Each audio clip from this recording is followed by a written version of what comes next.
네, 스몰캡 실전 투자 시간입니다. 애널리스트가 직접 방문을 하고 온 유망 기업을 소개를 해드리는 시간인데요. 동양증권의 이상윤 책임연구원 모셨습니다.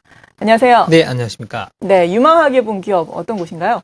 네, 최근에 이제 세미나를 다녀보면 이제 헬스케어 관련 부분에서 두 가지를 묻고 있습니다. 하나는 삼성전자가 이제 뉴로로지카라는 CT 촬영 업체를 인수하지 않았습니까? 네.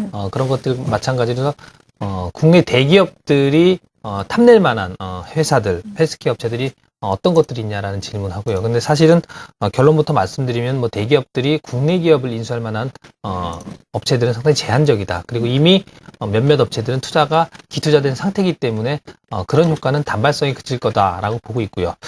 두 번째는 좀 의미가 있습니다. 지난해 12월이었죠. 기획재정부가 원격 진료 허용을 위한 관련법을 개정하겠다. 내년 상반기까지, 그러니까 올해 상반기입니다. 그래서 올해 상반기 정도 되면 원격 진료 허용에 대한 기대감이 상당히 높아질 것 같고요. 그래서 오늘 소개해드릴 기업은 원격 진료 관련해서 국내 최고의 기술력을 갖고 있는 기업입니다. 네. 바로 이제 유비케어라는 관련주를 소개해드리도록 하겠습니다.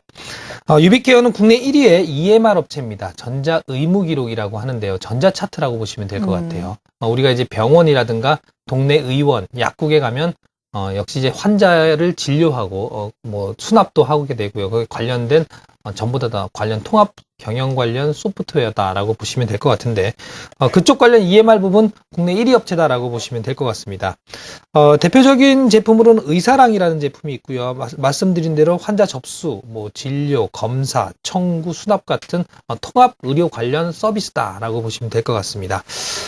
재밌는 부분은요, 유비케어의 최대 주주가 SK케미칼입니다. 예. 44% 지금 보유하고 있고요.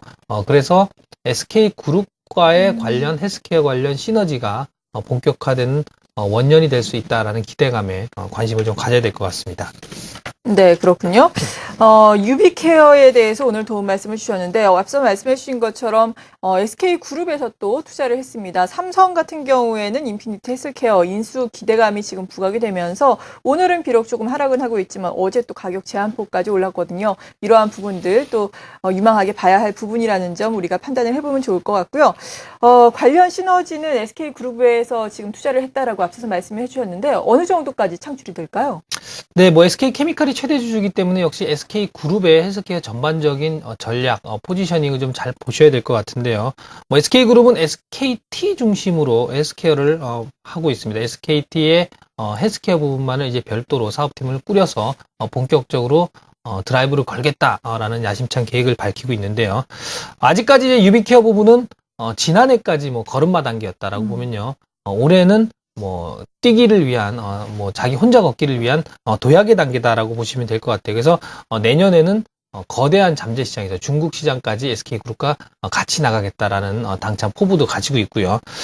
특히 동사가 구현하고 있는 유헬스케어의 뭐 M닥터라는 제품도 있는데요. 역시 모바일 관련 기기들과 연동되어서 저희들이 쓸 수 있는 겁니다. 지금 이제 화면에 보시듯이 혈당 측정기 같은 것들을 핸드폰에 이제 장착을 시켜서 우리들이 당뇨병 환자 같은 경우 자기 관리 기능이 좀 가능하고요.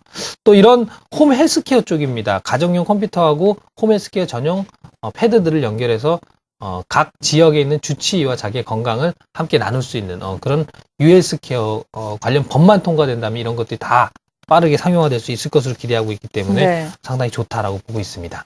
네. 신사업도 지금 많이 진행 중인 걸로 알고 있는데요. 신사업이 그렇다면 앞으로 이 회사의 성장에 견고한 축이 될 수 있을지 어떻게 보세요?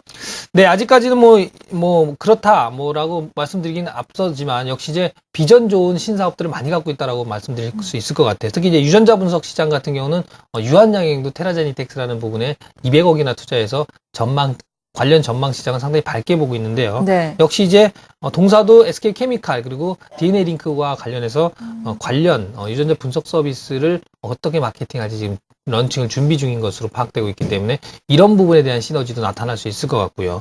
또한 이제 의료기기 렌탈 서비스 부분 상당히 안정적인 성장을 구가하고 있는 부분인데 이런 부분에서도 JVM이 주력으로 하고 있는 HTTPS 약 포장을 하는 장비거든요. 이런 것들도 렌탈 서비스를 통해서 지난해 65억 원 판매 그리고 올해는 80억까지 판매할 수 있을 것으로 좀 기대하고 있습니다. 네, 그러니까 소프트웨어 이 통합 의료 솔루션뿐만 아니라 여러 가지 성장 축이 될 만한 신규 사업도 영위를 하고 있다라고 말씀해 주셨습니다. 해외 성장도 많이 모색을 하고 있다고요. 실제로 어느 정도입니까? 네, 뭐 역시 이제 국내에서는 원격 진료 개정 관련 법들이 통과가 안 되고 지지부진하기 때문에 해외 쪽에 눈을 많이 돌리고 있는데요. 네. 그만큼 이제 나갈 수 있는 기술 경쟁력도 있어야 되고요. 자금도 있어야 됩니다. 동사는 그런 면에서 상당히 긍정적으로 판단하고요. 세 가지 준비를 2012년에 완료했다라고 보시면 될 것 같아요. 그 첫 번째로는 지난해 3월에 말레이시아 법인을 설립하면서 동남아 시장에 진출하겠다라는 당장 포부를 밝히고 있고요. 7월에는 미국의 EMR 업체를 인수했습니다. 그래서 미국의 정보 의료기기, 의료정보화 시장에 진출할 수 있는 교두보를 지금 마련했습니다. 마지막으로 지난 10월에는 베이징 법인을 설립했습니다. 네. 이건 역시 중국 시장에 본격적으로 진출하겠다라는 시그널이거든요. 그래서 본격적으로 2012년에는 도약을 위한 모든 만반의 준비는 다 했다. 2013년, 14년 기대해보자. 이렇게 요약할 수 있을 것 같습니다. 네, 그렇다면 실제로 실적은 어느 정도까지 도약을 할지 궁금한데요. 실적 성장세 그리고 지금 주가는 어느 정도로 이에 따라서 평가를 하시는지 마지막으로 정리를 해주시죠. 네, 2012년도 매출액은 약 690억 정도 예상되고 있고요. 영업이익은 6억 정도로 예상되고 있습니다. 그 이유는 역시 앞서 도약을 위한 많은 준비들을 돈을 많이 썼어요. 그래서 관련 고정비들이 상당히 많이 늘어났고요. 2013년도엔 760억 정도의 매출액을 기대하고 있고요. 영업이익은 20억 원이 넘어설 것으로 지금 기대하고 있습니다. 본격적인 턴어라운드가 2013년도부터 행해진다라고 보시면 될 것 같고요. 관련 개정법들이 상반기 내에 표류하지 않고 통과된다라고 하면 상당히 주가는 큰 폭으로 오를 수 있다라고 보고 있습니다. 현재 주가는 이제 바닥에서 움직이고 있는데요. 현재 네. 지난해 10월에 의사랑이라는 주력 제품을 20% 단가 인상을 했어요. 그래서 실적도 2013년에는 그 단가 인상 효과도 나타난다는 점에서 전반적으로 2012년보다는 13년이 좋은 한 해가 될 것으로 지금 판단하고 있습니다. 네, 오늘 이렇게 유비케어에 대해서 자세한 도움 말씀 들어봤고요. 함께해 주신 분은 동양증권의 이상윤 책임연구원이었습니다. 감사합니다. 네, 고맙습니다.